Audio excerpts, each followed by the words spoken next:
नमस्कार मित्रों, कैसे हैं आप सब। आपका हार्दिक स्वागत है हमारे सार्वभौमिक विद्या यूट्यूब चैनल पे। अ, यदि आप हमारे चैनल पे पहली बार विजिट कर रहे हैं तो आपसे निवेदन रहेगा कि हमारे चैनल को आप जरूर सब्सक्राइब करें और इसे अधिक से अधिक लोगों तक शेयर करें, लाइक करें और बेल आइकन बटन दबाना न भूलें। आपस में स्वर मिलेंगे, कौन कौन से स्वर मिलेंगे वही हम इसमें देखेंगे। तो इसमें जो स्वर मिलते हैं वो कौन कौन से आप एक बार देख लें। अ या आ, अ या आ के बाद में ई या ई, और आ के बाद में क्या आएगा, ई या ई आने पर क्या हो जाएगा, ए। क्या हो जाएगा, ए। और आ के बाद में जो भी वर्ण होगा इस तरफ वाला उसके पीछे अ या आ होना चाहिए। इस तरफ वाला धन के प्लस के इधर वाला जो वर्ण है उसके आगे क्या होना चाहिए, आगे क्या ई लिखा हुआ होगा, ये खुद वर्ण ही लिखा हुआ होगा, ई या ई लिखा हुआ होना चाहिए। दोनों मिलकर के क्या बन जाते हैं, ए। क्या बन जाते हैं, ए। ये जो ए शब्द है ये इसी से मिला हुआ है, अ प्लस ई, इससे बना हुआ है, अ प्लस ई से मिलकर के बना हुआ है। उसके अलावा जो दूसरा इसमें अपन देखेंगे वो है अ या आ के बाद में ऊ या ऊ, छोटा ऊ या बड़ा ऊ, छोटा ऊ या बड़ा ऊ, तो बराबर इसका हो जाएगा ओ। जब ये मिलेंगे अ और आ, इस तरफ क्या होना चाहिए, अ या आ, इस तरफ होना चाहिए ऊ या ऊ। जब ये वर्ण आपस में मिलते हैं तो जो नया वर्ण, जैसे अभी अपन देख रहे थे ना दीर्घ स्वर संधि में अ आ के बाद में अ मिलने पर आ ही बन रहा था, मतलब उसका दीर्घ रूप, यहाँ दीर्घ रूप नहीं बन रहा है, यहाँ अलग ही रूप निकल रहा है। अ आ के बाद में ऊ या ऊ आने पर जो नया वर्ण बनेगा, इनको आप भूल जाना, जुड़ने के बाद में नया वर्ण क्या बनेगा, ओ। क्या बनेगा, ओ। उसके अलावा 3 नंबर पे अ या आ के बाद में री का आना, किसका आना, री का आना, तो उससे क्या बन जाएगा, अर। क्या बन जाएगा, अर। तो ये इस तरीके से गुण स्वर संधि 3 तरीके से अपन देख सकते हैं। पहला जो अपन देखेंगे अ या आ के बाद में ई या ई का आना, दूसरा जो देखेंगे अ या आ के बाद में ऊ या ऊ का आने पर क्या बनता है, ओ, और अ या आ के बाद में री आने पर क्या बनता है, अर। इस तरीके से अब अपन इसके जो है कुछ उदाहरण देखने का प्रयास करेंगे। तो ये कुछ गुण संधि के उदाहरण है, हम जिन्हें देखते हैं।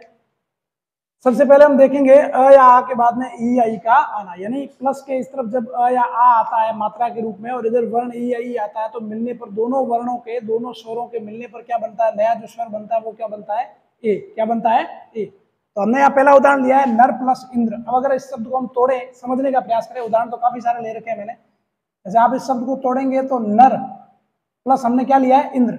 जब आप इसको तोड़ेंगे तो ये र आधा और र के बाद में यहाँ जो मात्रा आ रही है वो किसकी आ रही है, अ की। किसकी आ रही है, ये शुद्ध व्यंजन हो गया, अ की मात्रा, ये बड़ा वाला प्लस जो बीच वाला अपने है। उसके बाद हमने क्या ले रखा है, इंद्र। क्या ले रखा है, इंद्र। तो यहाँ हम देख सकते हैं यहाँ क्या आ रहा है, अ। क्या आ रहा है, अ, और यहाँ क्या आ रहा है, ई। ठीक है, ये दो शब्द इनको हम मिलाएंगे, जब इनको मिलाएंगे तो नया वर्ण क्या बनेगा, ए। अब आप इसको लिख सकते हैं इस तरीके से, न का तो आपको न लिखेंगे, र का आप र व्यंजन आपने लिख दिया, व्यंजन के ऊपर मात्रा, ये दो शब्द मिल गए और मिलने की वजह से जो मात्रा लगेगी वो किसकी लगेगी, एक ही। एक ही मात्रा कैसे लगती है वो आपको पता ही है। और उसके बाद ये शब्द जैसा है वैसा का वैसा लिख देंगे, तो ये हो जाएगा नरेंद्र, है ना। ये क्या हो जाएगा, नर प्लस इंद्र यानी कि नरेंद्र। बहुत सारे नाम, आप शायद आप में से कुछ को इनका अर्थ भी पता नहीं होगा, तो आज अपने नाम का अर्थ भी आपको पता चलेगा। नरेंद्र मतलब नरों में जो इंद्र है, इंद्र के समान नरों का जो राजा, मनुष्य जाति का राजा, उसे क्या कहा जाता है, नरेंद्र। नरेंद्र शब्द सामान्य रूप से किसी शासक या राजा के लिए प्रयोग में लिया जाता है। उसके बाद में हमने जो उदाहरण लिया है यहाँ, वो लिया है रमा प्लस ईश। क्या लिया है, रमा प्लस ईश। तो रमा का मतलब होता है लक्ष्मी, रमा का मतलब क्या होता है, लक्ष्मी, और ईश का मतलब होता है स्वामी, यानी लक्ष्मी का स्वामी। हम जानते हैं लक्ष्मी जी के पति जो स्वामी है उनका नाम क्या है, विष्णु भगवान। तो उनके लिए जो शब्द प्रयोग होता है तो रमा प्लस ईश। तो यहाँ आप देख सकते हैं यहाँ क्या आ रहा है, आ। क्या आ रहा है, आ। और आ के बाद में बड़ी ई। तो अपने को पता है कि आ और ई जब जुड़ेगी तब अपना जो पहला नियम क्या कहता है, आ के बाद में जब बड़ी ई या छोटी ई आती है तो क्या बनता है, ए। तो यहाँ क्या हो जाएगा, रमेश। क्या हो जाएगा, रमेश। बहुत सारे रमेश जो देख रहे हैं, सुन रहे हैं, उनको अपने नाम का अर्थ शायद पहले से पता है तो बहुत अच्छी बात है, नहीं है तो आपको पता होना चाहिए। आपका जो नाम है रमेश का मतलब होता है विष्णु भगवान। क्या होता है, विष्णु भगवान से संबंधित है। तो उसके बाद अगला जो उदाहरण हमने लिया है दिन प्लस ईश। दिन प्लस ईश, तो यहाँ आप देख सकते हैं, इसको भी अपन तोड़ के देख ले ताकि तोड़े तो आपको समझ में आए। दिन प्लस ईश यहाँ देख लेते हैं, चलो। दिन लिखा हुआ है ना, तो ये न अपन व्यंजन बना देते हैं हलंत लगा के, और न के बाद में यहाँ क्या आ रहा है, अ की मात्रा है, बड़ा वाला प्लस, उसके बाद दिन के बाद क्या दे रखा है, ईस। तो ईस में कौन सी बड़ी है, तो ये अ और ई अब आपस में मिल जाएंगे, क्या बन जाएगा, ए। तो दी का तो दी आएगा, ये न का न व्यंजन, और उसके ऊपर मात्रा किसकी लगेगी, ए की, और स का स, तो शब्द क्या बन जाएगा, दिनेश। क्या बन जाएगा, दिनेश। इस तरीके से और उदाहरण ले रखे हमने। अगला ले रखा है महा प्लस इंद्र, महा प्लस इंद्र। इसका आ और आ के बाद ही की मात्रा जब जुड़ेगी तो ए की मात्रा हो जाएगी, तो महा प्लस इंद्र का क्या हो जाएगा, महेंद्र। क्या हो जाएगा, महेंद्र। अगला उदाहरण लिया हमने न प्लस इति। क्या ले रखा है, न प्लस इति। इति का मतलब होता है अंत। इति का मतलब क्या होता है, तो न प्लस इति, इसका क्या हो जाएगा, जब ये यहाँ अ की मात्रा या ई की मात्रा दोनों मिलकर के क्या बनेंगे, ए की मात्रा, यानी न के ऊपर किसकी मात्रा लग जाएगी, ए की मात्रा लग जाएगी, तो ये हो जाएगा नेति। क्या हो जाएगा, नेति। अगला उदाहरण हमने लिया है भारत प्लस इंदु। भारत प्लस इंदु, हिंदी के बहुत बड़े विद्वान थे, कवि थे, जिनका नाम था भारतेंदु। क्या नाम था, भारतेंदु। उनका शब्द कैसे बना था, भारत प्लस इंदु। तो यहाँ अ की मात्रा है, यहाँ किसकी मात्रा है, अ की और ई की, दोनों मिलकर के क्या बन गए, ए। तो ये शब्द बन गया भारतेंदु। क्या बन गया, भारतेंदु। इंदु का मतलब होता है चंद्रमा, यानी भारत का चांद। भारत का चांद जिस व्यक्ति के लिए कहा जाता है उसे कहा जाता है भारतेंदु। अगला उदाहरण हमने लिया देव प्लस ईश। क्या लिया, देव प्लस ईश।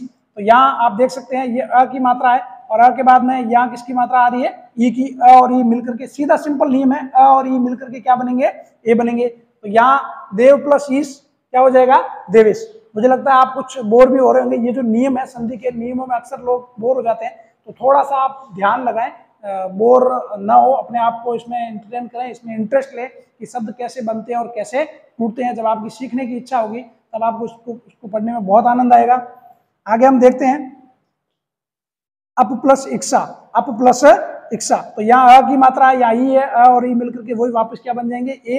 तो अप प्लस इक्सा का क्या हो जाएगा, अपेक्षा। क्या हो जाएगा, अपेक्षा। अपेक्षा शब्द का मतलब होता है उम्मीद। आप किसी को कह सकते हो कि देख यार, मुझे तुझसे ये अपेक्षा नहीं थी। अपेक्षा का मतलब मुझे तुझसे ये उम्मीद नहीं थी। उसके बाद में अगला उदाहरण हमने लिया है परम प्लस ईश्वर। क्या लिया है, परम प्लस ईश्वर। यहाँ अ की मात्रा या ई की मात्रा दोनों मिलकर के ए बनेंगे, तो शब्द क्या बन जाएगा, परमेश्वर। क्या बन जाएगा, परमेश्वर। अब आपको परीक्षा में पूछा जा सकता है कि परमेश्वर में कौन सी संधि है, तब आपको उदाहरण में दे देंगे दीर्घ स्वर संधि, गुण स्वर संधि, वर्धी स्वर संधि, इस तरीके से 4।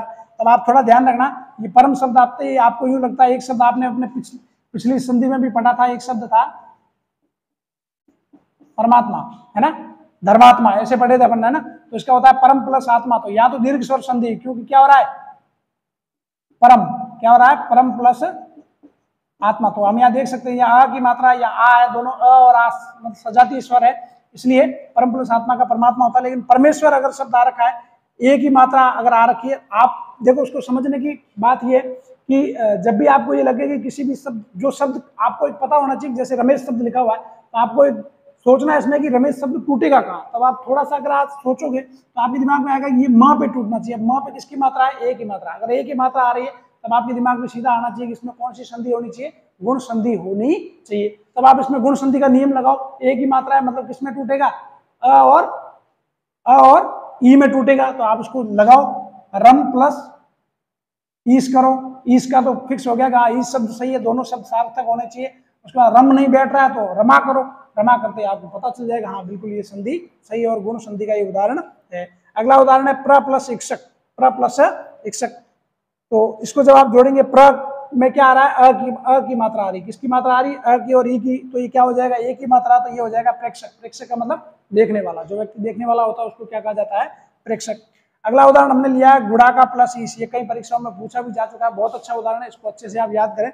गुड़ाका, गुड़ाका का मतलब होता है नींद। गुड़ाका का मतलब क्या होता है, नींद, है ना। तो गुड़ाका प्लस ईश यानी नींद का ईश, नींद को जीतने वाला। ऐसा व्यक्ति जिसने नींद को जीत लिया, मतलब नींद को अपने वश में कर लिया है, तो उसे कहा जाएगा।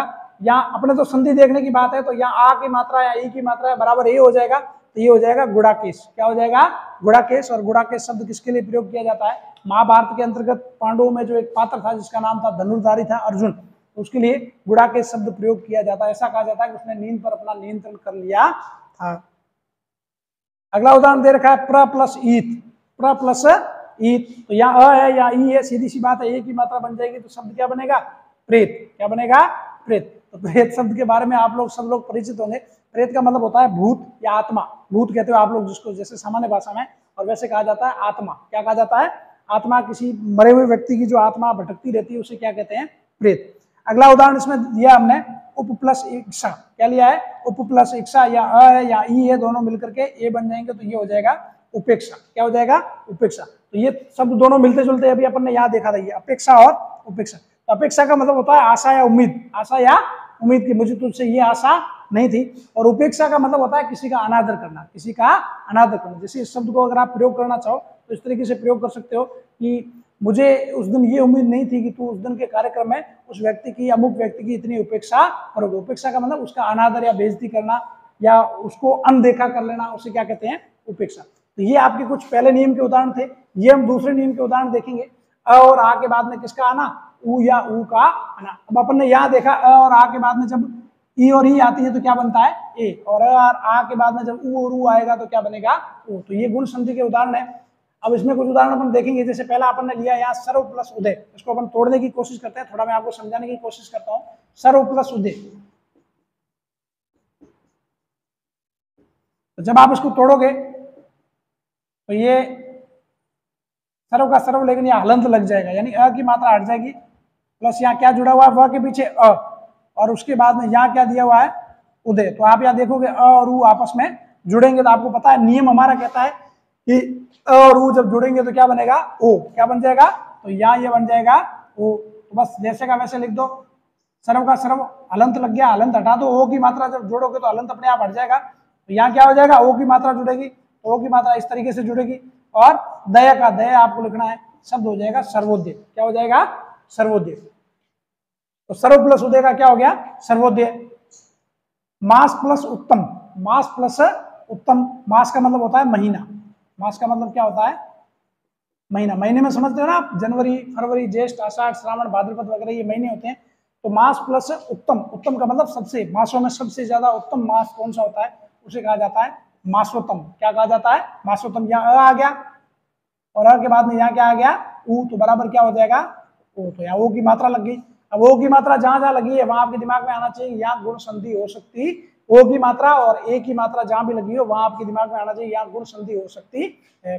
अगला है आपके हत प्लस उत्साह, हत प्लस उत्साह। तो यहाँ आप देखेंगे ये त के बाद में सीधी सी बात है, अ की मात्रा आ रही है, यहाँ ऊ वर्ण खुद आ रहा है, स्वर आ रहा है, और वो जुड़ेंगे तो अपने को पता है क्या होगा, ओ। तो हत प्लस उत्साह का क्या हो जाएगा, हतोत्साह। क्या हो जाएगा, हतोत्साह।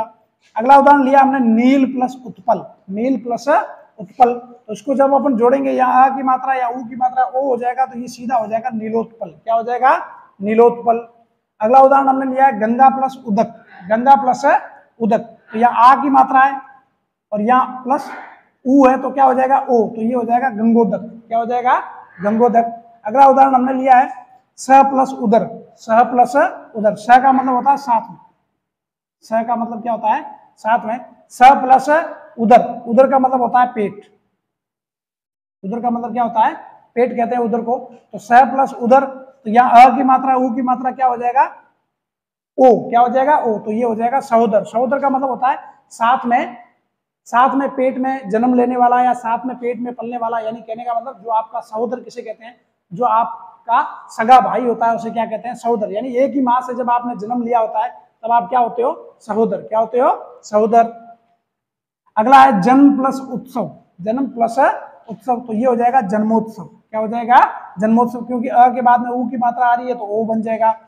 उसी तरीके से नर प्लस उत्तम, तो ये हो जाएगा अ के बाद में ऊ की मात्रा है तो ये हो जाएगा नरोत्तम। देखो ये जो उदाहरण है मैंने कोशिश की है छांट छांट के लिखने की, ताकि परीक्षा में ये आपके सीधे सीधे काम आए। हो सकता है इससे बाहर भी आए तो आप किसी पुस्तक के उदाहरण भी जरूर पढ़ें। तो उदाहरण तो बहुत सारे हैं, मैंने उसमें कुछ महत्वपूर्ण छांटने का प्रयास किया है ताकि आपको समझ में भी आ जाए कि शब्द टूटते कैसे हैं और जुड़ते कैसे हैं, और उसके अलावा महत्वपूर्ण उदाहरण कौन कौन से हैं। अगला उदाहरण हमने लिया है नर प्लस उत्तम, इसका क्या हो जाएगा, नरोत्तम। नर का मतलब होता है मानव, मनुष्य। आप ये कह सकते हो कि मनुष्य में दो जाति है, नर और मादा। तो वो नर यानी नरों में उत्तम, यानी नरों में सबसे सर्वश्रेष्ठ है, उसे क्या कहा जाएगा, नरोत्तम। क्या कहा जाएगा, नरोत्तम। तो नरोत्तम कई लोगों का नाम भी होता है।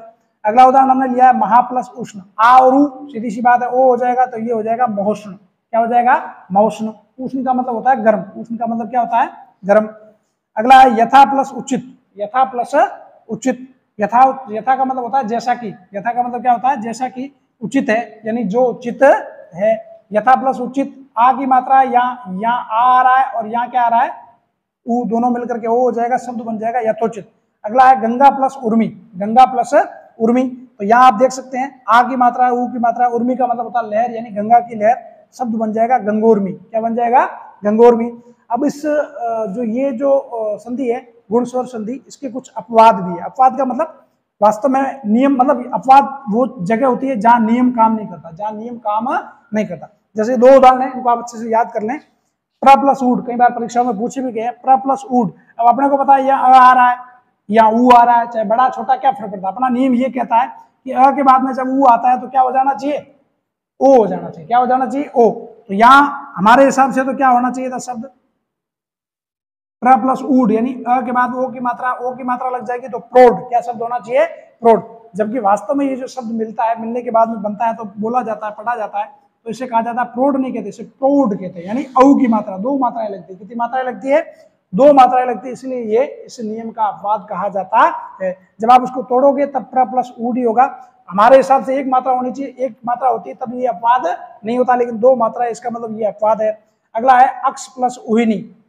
प्रौढ़ का मतलब आप समझते हैं, जो ऐसे व्यक्ति जो मतलब आप ये समझ लो कि 25-30 साल से ऊपर के जो व्यक्ति होते हैं, प्रौढ़ शिक्षा शब्द के बारे में आपने सुना होगा।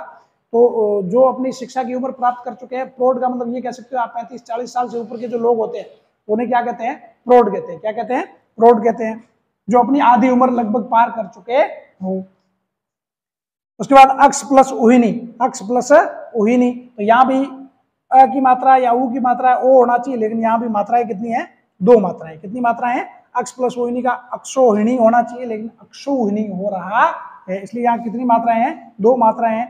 तो ये भी क्या है, एक तरीके से अपवाद है इसका। और अक्षोहिणी शब्द सेना के लिए प्रयोग में किया जाता है, सेना को अक्षोहिणी कहा जाता है। उसके अलावा जो तीसरा हमारा नियम था उसको भी थोड़ा देख लेते हैं। यहाँ अ और आ के बाद में, यहाँ मैंने लिखा है थोड़े से उदाहरण है इसके। अ आ के बाद में री आती है तो क्या बन जाता है, अर। क्या बन जाता है, अर। एक दो उदाहरण लेंगे अपन, उसमें तोड़ने की कोशिश करेंगे। जैसे यहाँ दे रखा है ग्रीष्म प्लस ऋतु, क्या दे रखा है, ग्रीष्म प्लस ऋतु। इसको अपन यहाँ तोड़ने की कोशिश करते हैं। तो शब्द है आपके ग्रीष्म प्लस ऋतु, है ना। तो यहाँ आप देखते हैं कि जब अ आ के बाद में री आती है तो उसका क्या बन जाता है, अर। अ और र आधा, क्या बन जाता है, अ और र आधा। तो यहाँ अपन देख सकते हैं यहाँ किसकी मात्रा है, म के बाद में किसकी मात्रा है, यहाँ पर ये म हलंत, ये ग्रीष्म लिख दो आप भले, है ना। म हलंत और उसके बाद किसकी मात्रा है, अ की मात्रा। किसकी मात्रा है, अ की मात्रा। ये बड़े वाला प्लस इन दोनों के बीच का। उसके बाद यहाँ क्या आ रहा है, री और टू, है ना।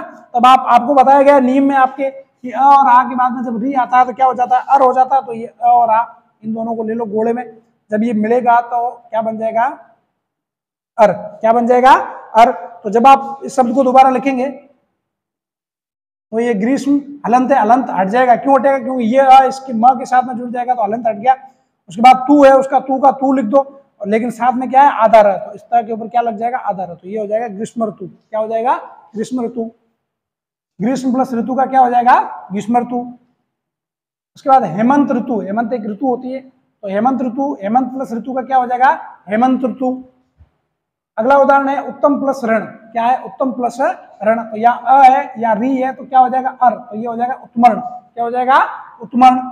इसका भी अपन समझ लेते हैं थोड़ा सा, ताकि आपको समझ में आ जाए। शब्द है यहाँ पे, इसको मैं मिटा देता हूं।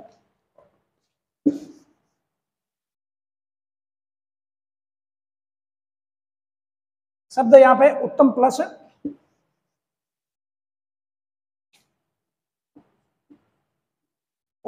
ऋण, है ना। इसको भी समझिए आप, खोल के थोड़ा समझ लेते हैं। तो यहाँ आप देखिए ऊ त का त और म आधा और उसके बाद अ, है ना, और ये बड़े वाला प्लस और उसके बाद यहाँ री, इस तरीके से, है ना। तो आपने को पता है अपना नियम क्या, अ आ के बाद में री आता है तो क्या बन जाता है, अर। अर का मतलब अ पूरा और र आधा, ठीक है। तो ये दोनों अ आ गया, ये री आ गई, ये दोनों जुड़ गए, तो इसका हमारे हिसाब से क्या बनना चाहिए, अर। तो आप लिखो ऊ का ऊ, त का त और म का म हलंत है। अब हलंत, ये हलंत में इसके साथ में जब अ उड़े जुड़ेगा तो ये हलंत हट जाएगा। तो ये उत्तम का उत्तम हो गया। अब पीछे क्या बच गया, आधा र, और यहाँ क्या बच गया, ऋण। तो यहाँ ऋण लिख दो, और ण के ऊपर किसकी मात्रा लगा दो, आधे र की मात्रा लगा दो, तो ये हो गया उत्मन। उसी तरीके से अधम प्लस रण, तो उसका क्या हो जाएगा, अधमरण। उसके बाद अगला है सप्त प्लस ऋषि, क्या दे रखा है, सप्त प्लस ऋषि। तो यहाँ भी त के बाद में अ की मात्रा है और यहाँ क्या है साथ में री है, तो ये हो जाएगा अर, तो ये होगा सप्तऋषि। क्या हो जाएगा, सप्तऋषि। ये ध्यान दें, ये एग्जाम में कई बार पूछे जा चुके हैं, सप्तऋषि, राजऋषि, वर्षर्तु, ये कई बार पूछे जा चुके हैं, काफी महत्वपूर्ण है, इस पर थोड़ा आप ध्यान भी देना। तो यहाँ सप्त प्लस ऋषि का क्या हो जाएगा, सप्तर्षि। राज प्लस ऋषि का क्या हो जाएगा, राजर्षि। ठीक है ना, या अ या री है तो अर हो गया। वर्षा प्लस ऋतु, वर्षा प्लस ऋतु। तो यहाँ भी लोग थोड़े कंफ्यूज हो जाते हैं, ये जो वर्ष ऋतु है यहाँ भी थोड़ा कंफ्यूजन हो जाता है, थोड़ा इसको भी खोल के देख लेते हैं ताकि आपको समझ में आ जाए। क्योंकि ये वर्षा प्लस ऋतु अगर आपको सीधा दे दे तो हो सकता है आपको याद रह जाए कि यहाँ आ की मात्रा या री है तो अर हो जाएगा, लेकिन अगर उसने ये सीधा यहाँ से पूछ लिया, ये सब दे दिया और आपसे कहा कि इसका संधि विच्छेद सही कौन सा है, 4 ऑप्शन दे दिया, आप गलत कर जाते हैं। तो ये शब्द है यहाँ वर्ष ऋतु, है ना। जब आप इसको तोड़ना हो तो अभी तक तो हमने शब्द को ये इस तरीके से जोड़ना सीखा है, अगर इसको तोड़ना भी हो तब आपके दिमाग में होना चाहिए कि यहाँ क्या आ रहा है, वर्ष प्लस ऋतु। तो सीधी सी बात है, या तो ये वर्ष होगा या वर्षा होगा, तो आप यहाँ लिख सकते हो वर्षा। उसके बाद में यहाँ पीछे क्या बच रहा है, ऋतु। क्या बच रहा है, ऋतु बच रहा है। जब अपन इसको जोड़ते हैं तो यहाँ अपने को पता है किसकी मात्रा आ रही है, आ की। वर्षा के पीछे किसकी मात्रा है, आ की, और यहाँ री है ना, दोनों मिलेंगे तो क्या बन जाएगा, अर। क्या बन जाएगा, अर। तो वह के बाद में पहले वर्षा था, पहले क्या था, वर्षा था, लेकिन अब क्या हो जाएगा, सही होगा, क्योंकि इसमें अर बन जाता है। आ और री का भी क्या बन जाएगा, अर। तो ये वर्ष। उसके बाद तू का तू आ जाएगा पीछे, ये तो इसके साथ में जुड़ गया, और ये जो र है आधा बचा हुआ है, ये जो र है ये इसके ऊपर लग जाएगा, हो जाएगा वर्ष ऋतु। क्या हो जाएगा, वर्ष ऋतु। तो ये इस तरीके से एक और उदाहरण है इसमें, देव प्लस रण, तो इसका हो जाएगा देवर्ण। क्या हो जाएगा, देवर्ण। तो इस तरीके से ये हमने आज स्वर संधि के 2 भाग पढ़े, गुण स्वर संधि और दीर्घ स्वर संधि। तो आज के लिए इतना ही काफी। आप इनको लिखना चाहें तो लिख लें, और आपसे निवेदन रहेगा कि हमारा जो ये चैनल है इसे आप अधिक से अधिक प्रसारित करें। आप जिन भी टेलीग्राम ग्रुप वगैरह जो भी बड़े बड़े ग्रुप में जुड़े हुए हैं उनमें लोगों तक पहुंचाने का प्रयास करें, ताकि जो हमारी मेहनत है वो बेकार नहीं जाए, और आप लोग कोशिश करें रोज 2-4 लोगों को जोड़ने का प्रयास करें। बहुत बहुत धन्यवाद। जय हिंद, जय भारत।